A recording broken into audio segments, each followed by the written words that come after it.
Welcome to Fat Chicks on Top. This podcast contains frank discussions about the body, sexuality, and occasionally uses swear words, which may not be appropriate for people under the age of 18. This podcast also uses facts, statistics, and mathematics, which may not be appropriate for liberal arts majors. And this podcast relies on science and reality, which may not be appropriate for evangelicals.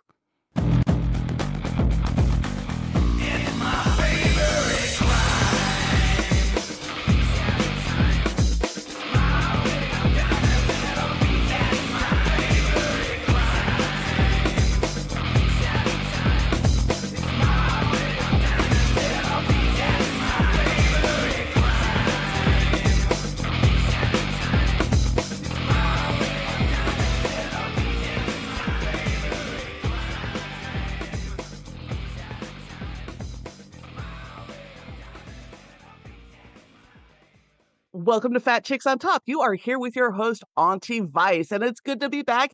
Today, I am here with a wonderful kink educator, leather person, and generally just awesome, an awesome person, Shadeo. That is correct. They are a leather person based in Sacramento, and I have been watching them flourish for about the last decade, and I finally got them on the show. So welcome to Fat Chicks on Top. Thank you for having me. You've come into the Sacramento community with a bang starting in 2014. You've made quite an impression on folks here. Was this your first time coming into the kink and leather world? In 2014, it was my first time coming into the kink and leather world. I hadn't known anything about any of this a year prior to that. So a friend of mine was hosting house parties that I was going to. And there's like this little spanking challenge. I didn't do well at the time because I wasn't well versed in how to do that. But we had a conversation afterwards because I was like, okay, I need help. I don't know what I'm doing. And the conversation kind of led into like what masochism was. And I was like, ooh, I identify as that. And they're like, wait, what? Did you know there's this website for this? You should check this out. And so I was like on it for about a year, just trying to see what was going on, lurking, afraid to like really connect or go seek out events. But then I did. Then, like you said, I jumped in with a bang. So you discover you're a masochist, and this is part of a lot of, I teach from the subby side of the slash. This is a lot of people. They're like, oh, wait, I've been doing this for a long time, like in different forms. Was that your experience of it? For masochism, a lot of it, there were similarities and things that I had done in the past, but I wasn't doing a lot of kinky stuff with anybody. So that part was new for me, was that, oh, I could do this with people. Oh, this is what this is like. Oh, I would like more of this, please. And you identify as a switch, although you tend towards the more masochistic side. So what brings out your switching tendencies? I want to say energy, like the vibes people bring when they walk into a space, that they exude in a space. I describe myself as a reactionary switch. I tend to read the energy of the person I'm interacting with, and if they are very much presenting a certain way, I will feel that instinctually and find myself falling into the opposite end, if that's considered to. Sometimes there are certain triggers that just put me in those moods, period, like triggers that I have for myself. And then sometimes I just wake up and I just want something.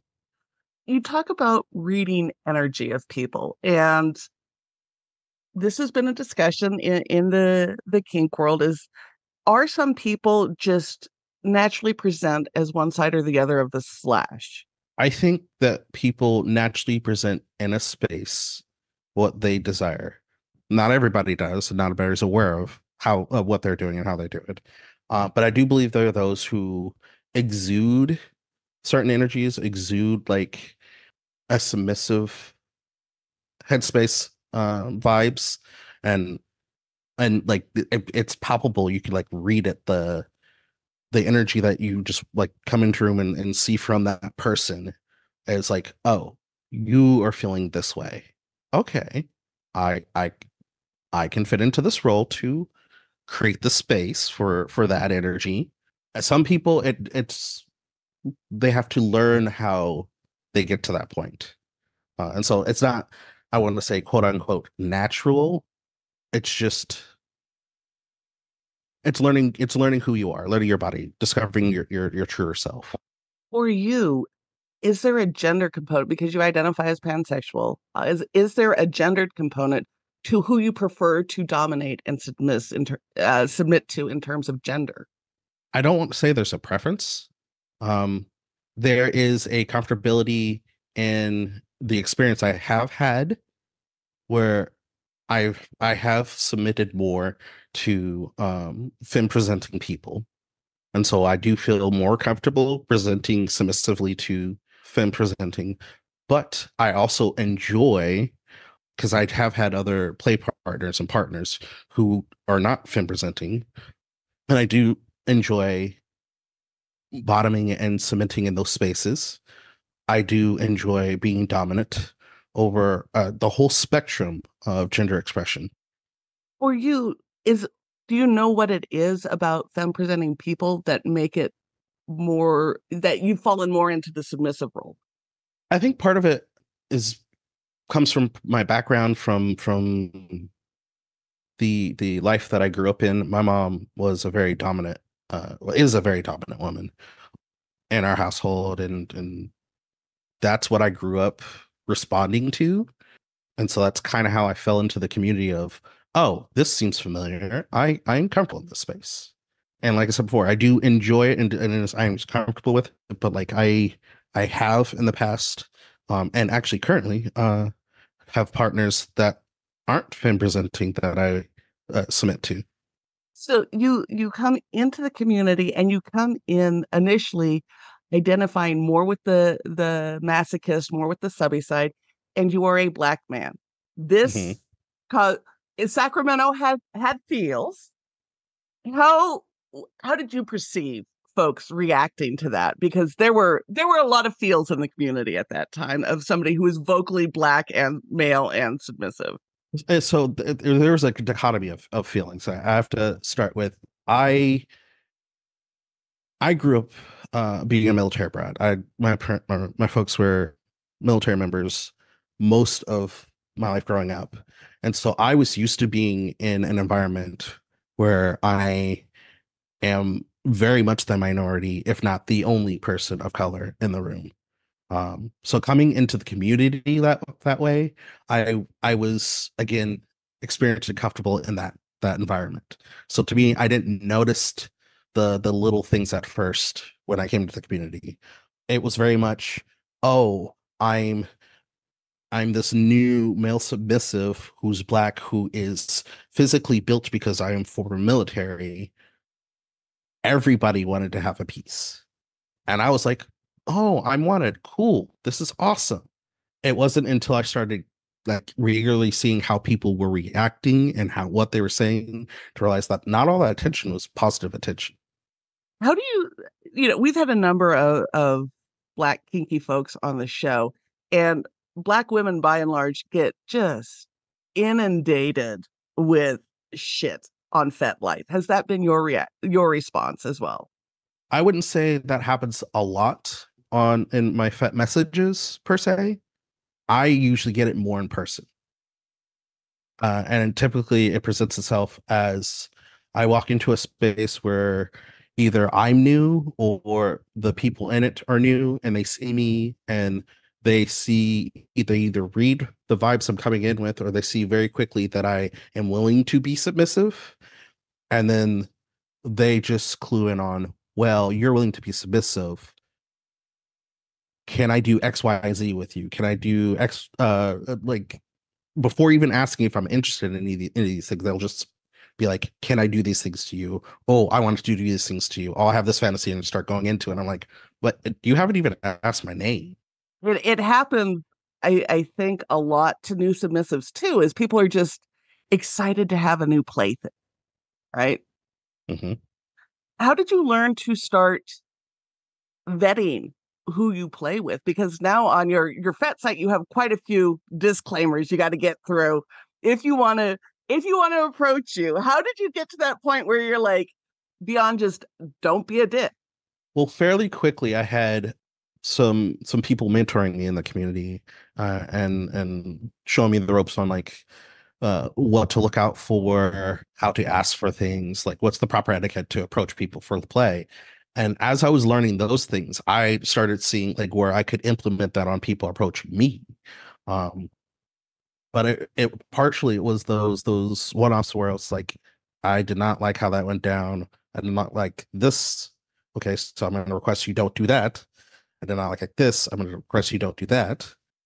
That and hearing all the horror stories on Fat, I was like, I'm a big proponent of listening and learning from other people's lessons because then I can learn twice as much and I have to experience it myself. Who do you listen to? Are there people in the community or, teachers or whatever in the kink world that you really draw a lot from? A lot from, I wouldn't say there's any one person that I draw from. When I would say the first 5 years I was in the community, there were several individuals, there were a group of individuals that I would pull from for knowledge on either like skills or play skills or polyamorous skills, communication skills. And that circle is mostly all the same people, like connected to each other. I, but again, I wouldn't say there's any one particular person who I was getting information from. So, how did you develop those relationships? Because there are a lot of people who are fairly new to kink and they may only show up for an event or two. And, you know, there's lots of people who claim to be educators and teachers. And then we have all the one true wayers who will identify as educators and teachers. How do you figure out what's right for you? Because there's a million ways to do kink. Yes, there are a million ways to do kink, and what I have learned and what I was taught is you can learn from any individual who's out there. Like everybody has knowledge to give, uh, no matter how right or wrong the goal of their information was. You can find good information from just about anybody.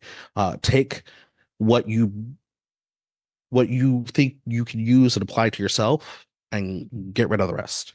And so what I would do is I would build my toolbox and be like, ooh, that's a nice wrench that you have in your toolbox. I'm going to use that wrench in my toolbox. Hey, that screwdriver, that one looks really cool and really useful in what I'm doing. I'm using that screwdriver in my toolbox. And so like I built up my toolbox over time from going to like several different classes, talking to several different people about the same thing. Like there was like 4 or 5 people in the community when I first came in that knew a lot about electrical play. And I asked every single one of them, okay, how do you do this? So in doing that and discovering your kinky side and your polyam side, which we will get to, how did it change the relationship with your own body? Well, I learned a lot about like how I pain process. I learned a lot more about like the safety of the body and what are good areas and what are bad areas for a multitude of different implements. I learned how to better define boundaries for myself and how to better negotiate for what I'm looking for. You post a lot of really sexy pics on FetLife in in various states of play and undress. That is not always comfortable for people. Were you always comfortable just putting it out there and going, "This is who I am and what I love"? I'm still not the most comfortable person posting pictures of myself. There's always been a level of comfortability I've had with my own skin just in life. Society has frowned upon me being as open about how comfortable in my skin I am. Um, but like when I got into the community and feeling like, oh, I can just be this way without any judgment, and not just without any judgment, but like actually be appreciated for being comfortable in my own skin. I was like, I like this. This is where I want to be. And then having the positive responses the first few times, like I was brave enough to post pictures of myself, and to see the repeated appreciation for it encouraged me to be more open about posting pictures. And so, yeah, it was just a slowly building journey for me. There is now an entire fetish dedicated to your beard. When did you grow the beard and how do you maintain it? Because we are all about finding the right products for the right body parts, and people love your beard. Well, so I didn't actually start growing my beard until I got into the community. I actually did not grow my beard until I think my second or third year I was in the community. And at first I wasn't doing too much with like maintaining it. I was just using some beard oil, some generic beard oil, and washing it and just brushing it out. And so what really I guess shaped it was just I it's a fidget toy for me.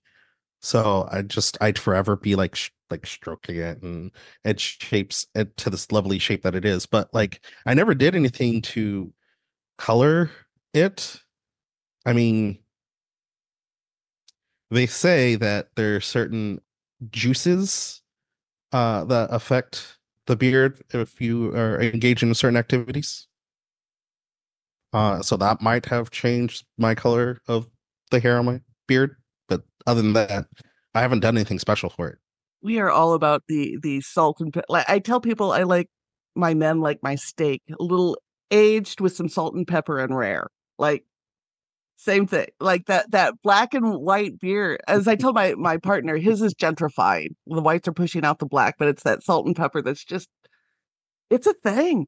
It's a thing. People have a real attraction to it. And you have that perfect white patch coming down the center of it, which is lovely. Yep. So let's shift a little and talk about polyamory. You identify as solo poly. So for our folks who don't know what that is, can we start with the definition or how it, at least how it looks for you? Yes, I define it as a polyamorous journey where I center all my experiences on taking care of me. My primary relationship, if you will, is to myself. I don't do hierarchical poly, so I there is no one person above the other, but if there needs to be, it is me. I got to take care of myself first. No one gets any vetoing power in how I do things. I do prioritize the people I am with in the moments that I am with them, but I do not make anybody feel less than anybody else that I am with. How did you come to that style of relationship? What was it about it that worked for you? It was seeing that the ways that I practiced before, the people who I was with were not comfortable with others being at the same level as they were in my relationships, regardless of the amount of time I spent with them. People expected times equals priority. And I was like, that's not how we're practicing. That's not how I'm practicing this. And I did 3 years ago try hierarchical poly, and it never sat right with me. It never really worked. Uh, I thought I was really happy in that relationship, but I kept struggling with it. Are you out to your family about any of your activities? So I recently came out to my family about being pansexual and polyamorous. There are hints here and there about the kinkiness that I am involved in, but I figured they don't need to know about that. That's my private life that they don't need to know about. But I did come out to them because I felt that I wanted to be as authentic as I could be around my family. How was it received? Fairly well. They told me they loved me no matter what. I had a little easy because I wasn't the first one to come out in my immediate family. So they had practice with responding before I came out. But I mean, I was a little obvious about it. Like prior to like actually coming out, I was wearing shirts like with the pansexual flag on it. I was there were hints and signs. That's good. That's good. So at some point, you decide, I have enough knowledge, I'm going to start teaching. What was that for you? That turning moment. I think it was after like the fifth time of being asked to teach something, because I've been in the community for a while, and I have learned things being a switch that has given me perspective on like how to implement things. Like I get to talk about it like This is how you do it. And this is also how it feels. And this is where I'm comfortable with this. This is where somebody else might be comfortable with this. And this is where you might want to be concerned because I've experienced that. And this is also why you might be concerned because I've experienced having to do that to someone. And so like after the fifth time of like being asked like in a small setting, hey, can you teach us how to do like fire cupping? Hey, can you teach us how to do flogging? Hey, do you know anyone who could teach how to be a DM? I was like, okay, I should probably do something like formalized now. And so I gave myself a bit of a challenge sometime last year. I was like, cool. I'm gonna do is I'm put together like seriously like 4 or 5 classes.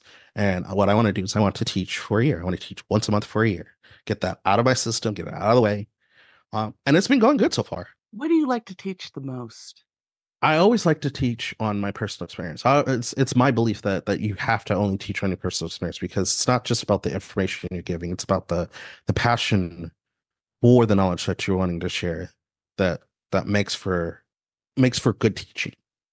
I love talking about switching. I'll talk about it to like I'll talk about it for forever. Um, the skills involved, the experiences, how to do it, how to create scenes. I also love talking about blacking. I can't get enough of it. I enjoy the whole journey of it. I enjoy the skills involved. I enjoy the ritual calmness when you're doing it by yourself. Those are just two like of the classes that I teach, but those are the two that like draw the most out of me. So you openly identify as a switch. People have feels on that too in the community. We had a meltdown a few years ago when somebody said they didn't care if it was a boy or a girl as long as their baby wasn't a switch. And then, of course, the entire community melted down over that posting.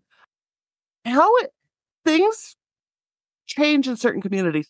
How has being openly identified as a switch been received in the last few years for you? I think there has been in my perspective and experience, I think there have been a lot more switches that have been more open.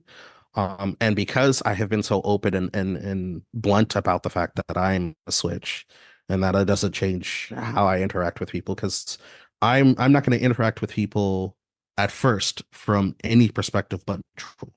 You are a person, I need to treat you as such. And I hope and expect the same from people. Um, and so the whole argument on wanting somebody on one or the other side of the slash is to me a moot point when you're just meeting people because everything else has to be negotiated. Exactly. Um, Exactly. Why do you think switches have a negative perception in some parts of the community? I think it's because of misconceptions in what can happen in scenes and how maybe some people on the left side of the slash are afraid of people on the right side switching and not having that control over. Oh well, switches are more steadfast in their boundaries, or they'll negotiate for every little detail, and or maybe they know more than me, and it's any of those facts does not make for a less enjoyable scene. If anything, I believe they make for a better, a more enjoyable, a more complete experience, because they're willing to collaborate more on the finer details of making a scene. And let's talk about boundaries. Not that people, Oh, go ahead. yes, but one more thing. Not that people who are on either side of the slash do not hold firm boundaries. I believe they also hold firm boundaries. I do believe that they engage in creating collaborative scenes. I want to talk a little bit about boundaries because people have different ideas about them. And I've gotten feedback from a number of people that I've been coaching from is, but if I set those, then it's going to destroy the scene or the relationship. What are your feelings on boundaries in general? Boundaries are the building blocks to building great relationships, to building great scenes. If you don't have those, you don't have where the edge of where you want the play to go. You don't have the okay, this is the red light of the race. This is the stopping point. You don't have the, for lack of a better word, the padded the soft landing, the safety net. Um for the high flying risk maneuvers you want to do. When people talk about boundaries, it's often in the terms of a yes, no, maybe list. But there's so much in kink that when you come in, you're like, well, that was a thing. Like, so in your journey, how did you discover where your hard and soft boundaries were? Well, it started with just reading through a lot of people's like kink list and saying, "Oh, that's a no. Oh, that's a yes. The no, that's a no." And so like I built a perimeter off of just like rushing through and reading people's lists, and then as people started asking me things, I was like, "Cool, that's going to go on the no list," or "Oh, that could go on the yes list." And then there were some things that were like on my, I don't know about this. I didn't want to try them first. So those went on my like maybe list. Um, and over time, I started exploring some of them, and they either shifted or they didn't.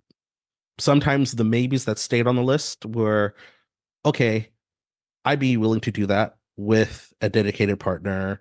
Um, After years of trust has been built, after things are negotiated, X, Y, and Z.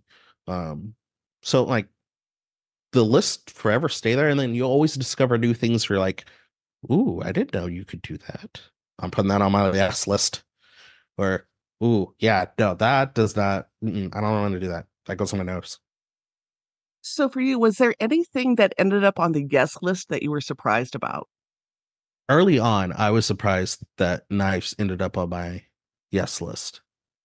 I didn't really think that like I'd ever get into like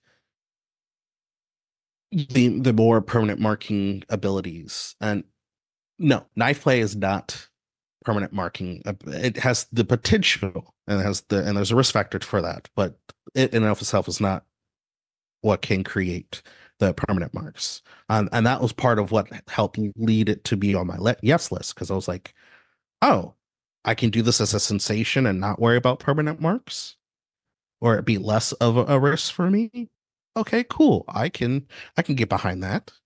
And then later on through my journey, other things started becoming on my list, or closer to my yes list. Like, uh, I'll do needle play, but there's only one person I will do needle play with. Um, I eventually want to do blood play, but there's only going to be like a long term fluid bonded partner that I'm going to do that with. Partners. Totally understand those those boundaries. I have very similar ones in mind. Does the race of a partner change what those boundaries are? Starting out, yes, because I have to keep myself safe. And as much as I have spent my entire life trying to gauge what people's motivations are for me, I can't always tell that off the bat. And so for me, some people have a different list of yes and no's from me until I've gotten to know them better. You started a group. I believe you started it. You run it now for Black kinky folks, and a space, yes, that Yes. is dedicated for that. Why is that necessary? Because I know some people think, well, it's the kink community. If you're into it, just go to a dominant group, go to a subgroup, do whatever. So, and I've gotten pushback from groups that are exclusive based on race or gender or sexual orientation. So for you, why is that space so necessary?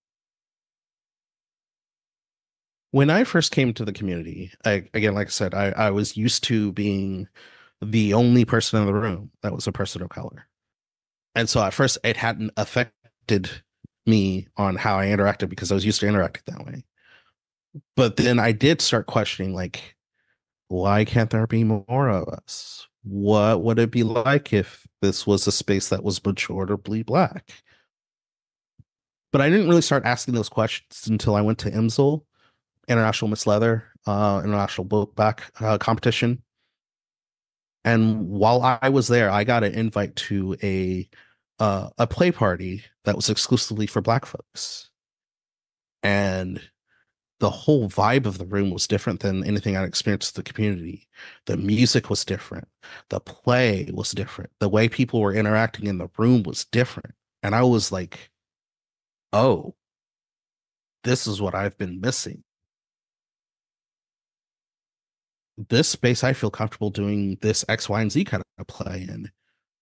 I would really like to explore this. And then right after that experience, I came back to my community and was like, oh, okay, this is what's missing from my community. This is not okay. And then I started seeing people like come through into the community more and more, like seeing more Black folks show up, seeing more uh, all types of people of color in our community, um, and not just see them show up, but like show up, look around, saying, "Oh, there's not many more like us," and then watching, never seeing them again. And like I'd hoped for years that somebody would create a group, because I had heard about different groups in the different areas, but no, there was nothing in Sacramento. And so when I came back into the community after COVID, I was like, okay, I think it's time. I'm willing to create something, because I'd been involved with supporting others, like support groups, and so I got the experience of seeing how they're run, of assisting running them. And I was like, okay, let me find out what the steps I believe I need to take to make this a reality. So the week we're recording this, I have Dr. Nick McGlynn on the show, and he just put out a book on his research on bear bodies and bear spaces in the UK. And when we were talking, he brought up when he's a bigger body bear, and when he's in a bear space, there's something that is kind of transformative, and the way you feel in your body is different. Did you experience something similar when you're in an exclusively Black space in the kink world? Yes, I'm always aware that I am slightly on guard no matter what space I'm in, unless I'm around family, unless I'm around my biological family, unless I'm around Black spaces. Uh, because there's something I always have to watch. Like I always have to make sure that I'm safe. And in the world we live in now, I have to watch out even more so than I did like 10 or 20 years ago. And so coming into that space for that first time, I didn't realize it then, but yes, there was a whole like almost guard letting down, unmasking that I did to like be my more authentic self that I could be, that I wouldn't be in any other environment. When you leave those spaces and have to go back into the broader world, what's the feel like? Is there is there aftercare that is needed to come back into the broader world? And I ask that because my partner is a Black man, and I can see when he's been with a group of Black men, like his body language is different, his the way he speaks is different, and even coming back to me, which is a pretty safe space for him, there's a shift. So do you feel that shift that has to happen kind of ease you back into the broader world? I wouldn't say ease, but I do believe it is a practice shift that is almost imperceptible, because it's been so automated on a daily basis in my life of cool, I'm existing, I'm being out in this world, I have to act a certain way, I have to speak in a certain way. For me, the way I grew up and was taught, I have to speak very eloquently. Like, yes, I like speaking eloquently, and I like the words I use, but do I always speak this way, especially when I'm around Black folks? No. There's different ways I speak. There's different ways I hold myself that feel more comfortable, and shifting back from that, yeah, there I would say there is aftercare, there should be aftercare, but that comes down to probably just like my introverted space. Like, okay, I need me time now. So a couple of years ago, the white people in this community discovered there was racism, like the rest of the white people in the US in 2020 were like, oh, racism's an issue. And white folks in the kink world took over the discussion, and we shouldn't use master slave anymore, and maybe we should ban uniforms and all of that to make people happier. But what was largely missing were people of color saying, this is what's bothersome in the community. So it's been an ongoing conversation we have on the show. What would make the kink world safer for non-white, non-cis, non-heterosexual folk? One, don't tokenize us. If you want us to be part of your experience as an event space, a venue owners, or event hosters, or whatever you are, if you're wanting more of us to be represented in your community, don't tokenize us. Don't say, cool, we're doing all this and we want you. No, we should be part of that initial process. As a matter of fact, we should be on the decision board for that process. Um, and in the local community, believe us when we say that a space is unsafe because of X, Y, or Z. If it's because of a person, it's because of the imagery that is posted up in that space. If it's because of the conversations being had by the staff, if we say that space makes us feel unsafe, we should be believed. Because what's going to happen is we're only going to have that conversation once with you. Then we're not going to be in that space, and we're going to damn well tell everybody we know, no, that space is not safe, and they didn't listen to us. So, speaking of safe spaces, this is coming out in the middle of Pride Month. Do you have Pride events you're particularly looking forward to this year? So this will be like my fourth Pride and my first in Sacramento. Um, every year that I've gone to Pride before, I've always enjoyed going to the leather section of Pride and seeing like all the people gathering, all the conversations being had, all the demos, seeing the boot black stands. Ah, I love being there. But most definitely, I love seeing all the new people discover for the first time what it is to be kinky, and then like being like, "Ooh, I want to jump and dive into this like head first." And I'm like, "Yes, yes, yes!" That enthusiasm, I love seeing that. I also know in the middle of Pride falls Juneteenth, and you are doing an event. So what are you doing for Juneteenth this year? So this year for Juneteenth, the Sacramento Black Kingsters are going to be hosting a private vetted event. We're going to be doing a barbecue, just hanging out. It's more about like a potluck, but we're trying to create community where we feel safe around each other, safe to just be ourselves. And it's a Black and Allies event, so it's not just Black folks, but it is Black folks and those we feel comfortable being around. And this year, like I said, it's going to be a vetted event. So the last time we're vetting for it will be actually this coming Wednesday. So you can find that out on FET. What are you currently grateful for? I'm grateful for the support that I have in creating this group. That was one of the first things I was worried about like starting this group, was that I'd have to do it by myself. But I was very grateful to have the five individuals respond positively to wanting to create this group with me. That's wonderful. If people want to connect with you, if they want to follow you, if they want to take one of your classes or hire you and pay you to teach, where do they find you?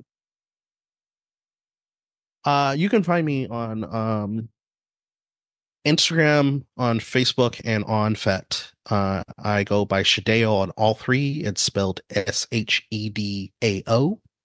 On Instagram, it's Shadeo _Tyko, Tyko.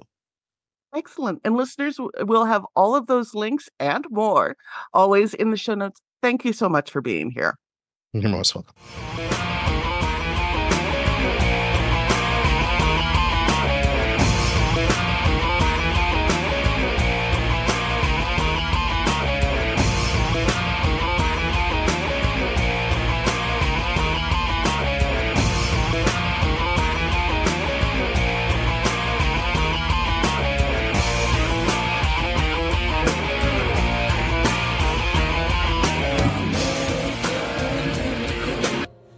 Texas and the world. Thank you for listening to this episode of Fat Chicks on Top. Please like, subscribe, and review our podcast on whatever platform you listen to it on. If we like your review, we may even read it online. This has been an Auntie Vice production.